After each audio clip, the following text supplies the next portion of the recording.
Flying meditator channel में आप सभी का एक बार फिर से स्वागत है। आज हम एक बार फिर योग वशिष्ठ से एक बहुत ही रोमांचक कहानी पढ़ेंगे। तो अपनी कुर्सियों की पेटी बांध लें और उड़ान के लिए तैयार हो जाएं। श्री गुरुभ्यो नमः। हरि ओम।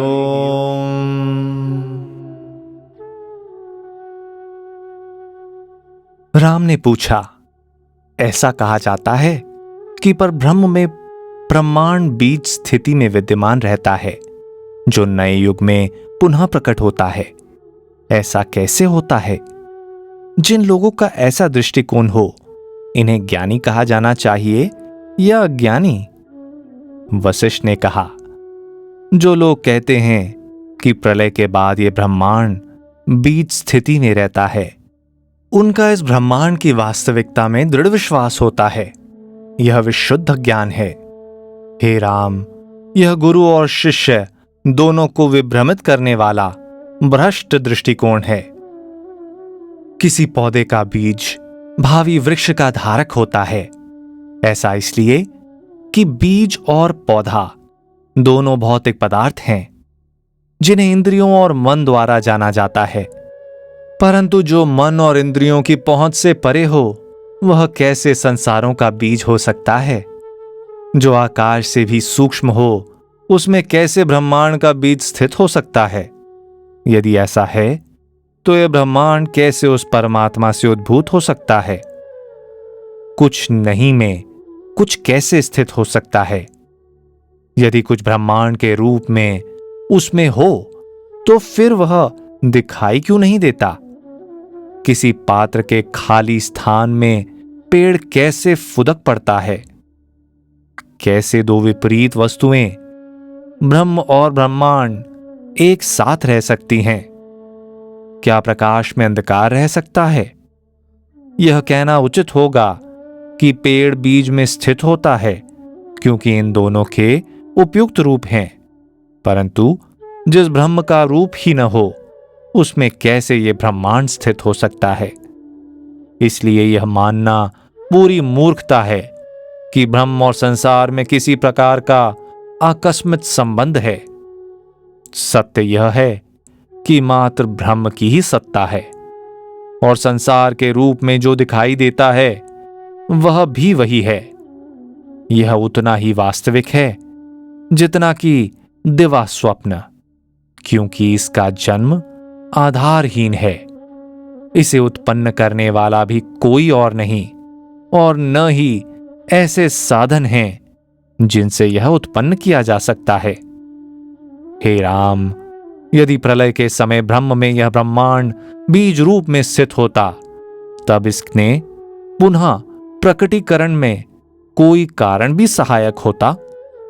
यह मानना कि बिना ऐसे कारण के ब्रह्मांड का प्रकटीकरण हुआ है, वैसा ही होगा जैसे बांझ स्त्री की लड़की का अस्तित्व ग्रहण कर लेना।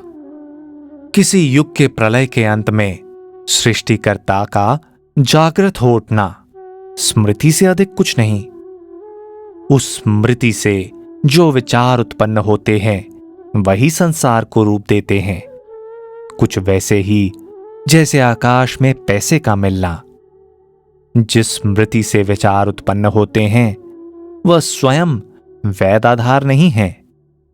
जब किसी को स्मरण कराने वाला ही कोई नहीं, तो स्मृति की अवस्थिति क्या?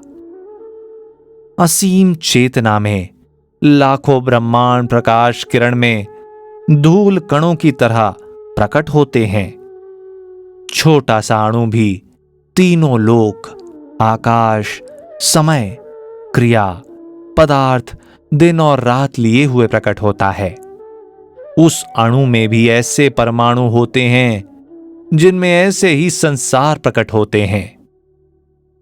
ठीक उसी तरह जिस तरह बिन उकेरे संगमरमर में मूर्ति और उसके अवयव स्थापित होते हैं। हे राम, इस अमेद्य संसार से पार पाने का एक ही उपाय है। वह है इंद्रियों पर पूर्ण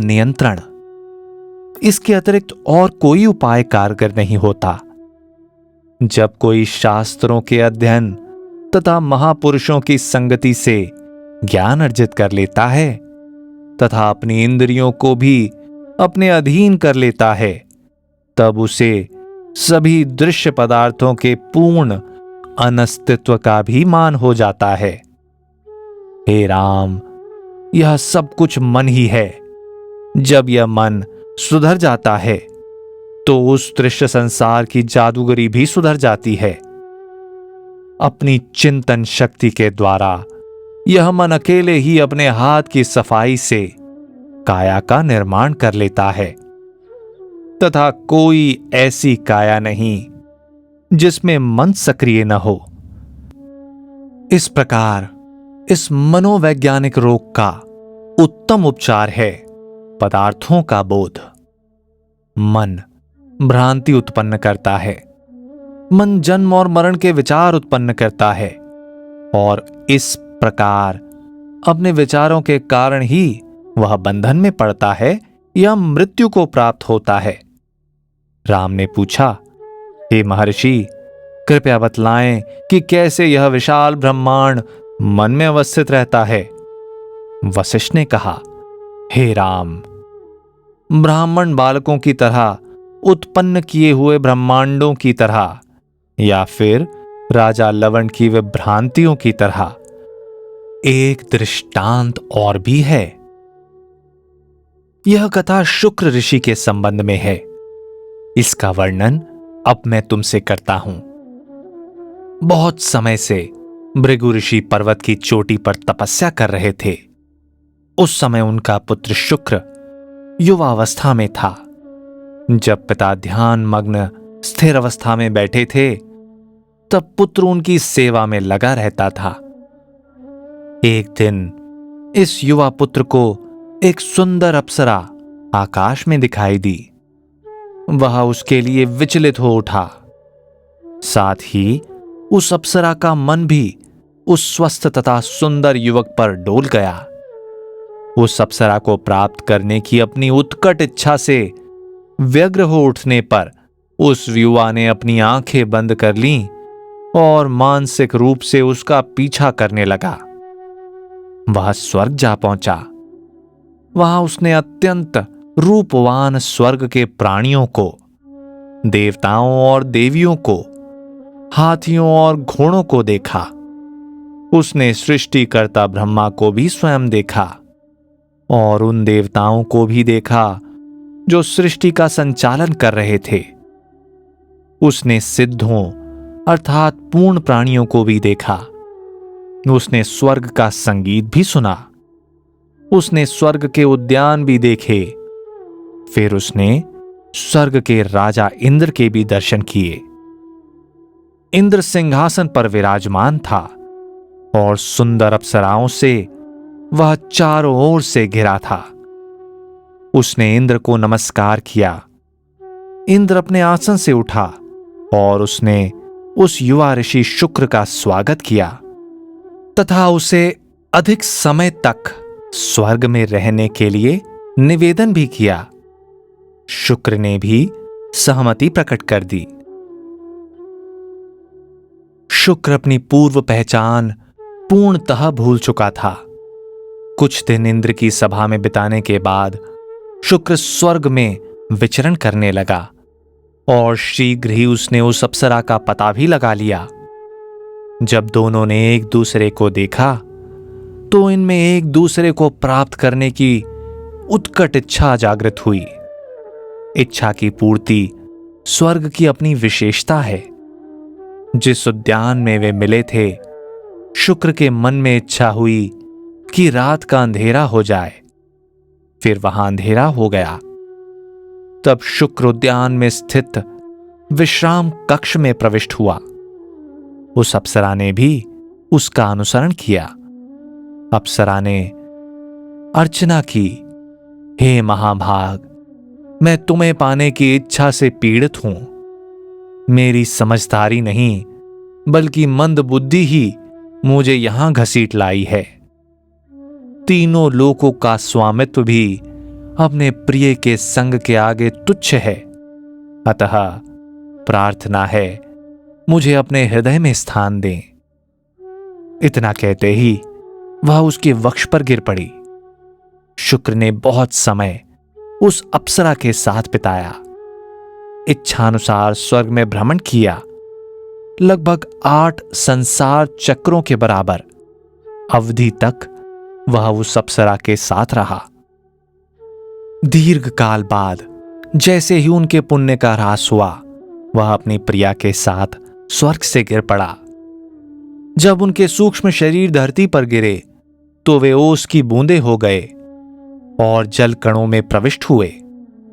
एक ब्राह्मण ने इनका भक्षण किया, फिर इनका सार उसकी पत्नी को प्राप्त हुआ। शुक्र उनका पुत्र बना, वह वहीं बड़ा हुआ। अप्सरा मादा हिरण बनी। शुक्र ने उससे मानव बालक प्राप्त किया। वह अपने पुत्र के प्रति अत्यंत मोहग्रस्त था। पुत्र के द्वारा उपजाई चिंताओं से शुक्र जल्दी बूढ़ा हो गया और सुख भोगों की मन में चाह लिए हुए उस संसार से विदा हो गया।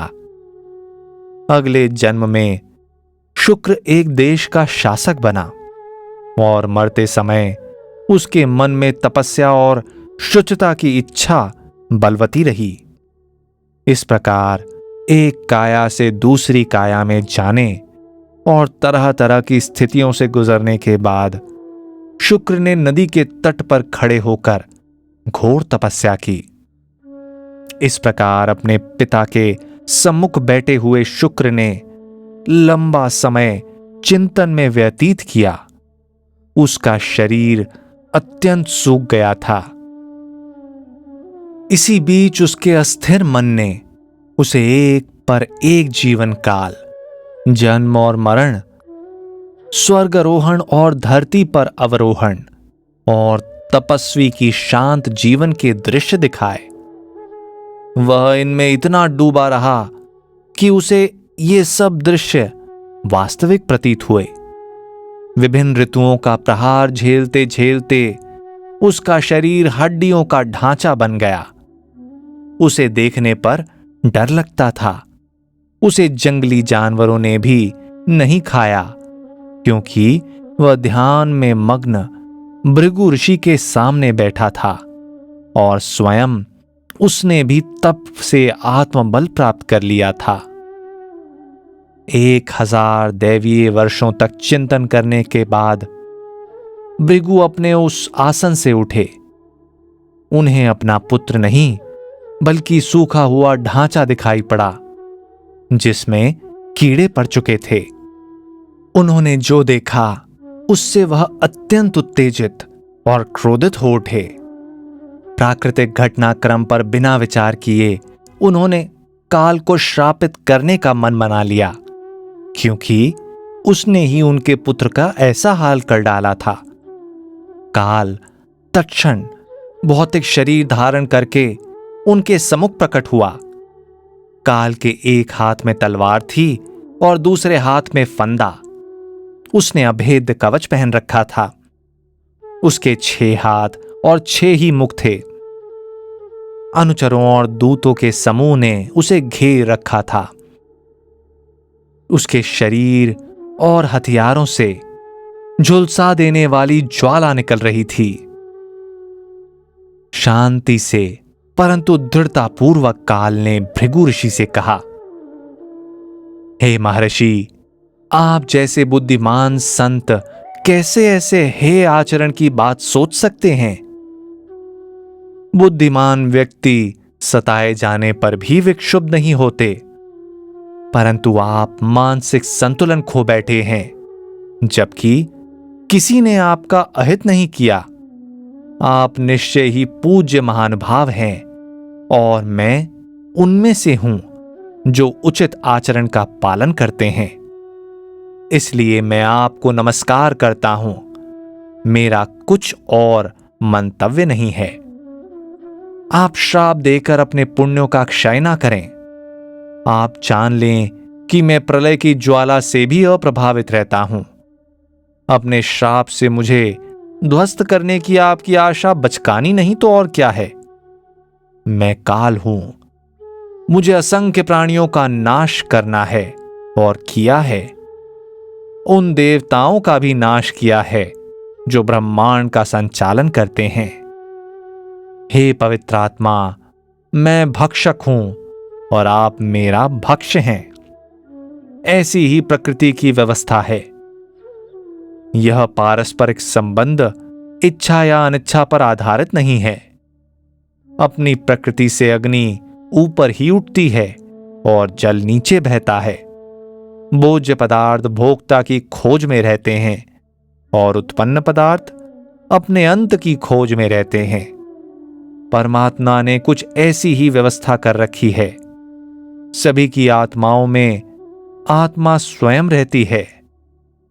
विशुद्ध दृष्टिकोण तो यह है कि न कोई करता है और न कोई भोगता, परंतु अशुद्ध दृष्टिकोण वाले भेद विभेद देखते हैं और उन्हें ये भेद विद्यमान लगते हैं।